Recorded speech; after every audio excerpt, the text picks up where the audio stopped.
The Pilgrims had arrived at a great time to make friends with the Wampanoag. The tribe had been hard hit by the 1617 epidemic, which had probably been smallpox, and they were at war with the Narragansett tribe when the Pilgrims arrived. This means that the Wampanoag were open to alliance with the newcomers, who had weapons and resources that the Wampanoag needed, and vice versa. A great deal of this would be helped along by a former member of the Patuxet tribe, the one that was 90% wiped out, named Tisquantum, better known to American schoolchildren as Squanto. William Bradford described Squanto as a special instrument sent of God in his book of Plymouth Plantation.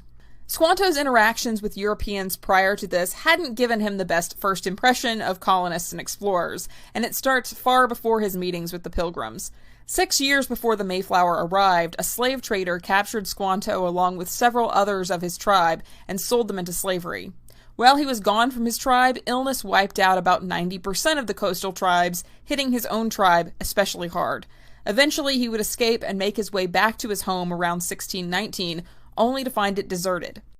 Nothing greeted him but the bones of his fellow tribesmen. He realized he was the sole survivor of his village. The illness had spread so quickly that many local tribes never had time to bury their dead.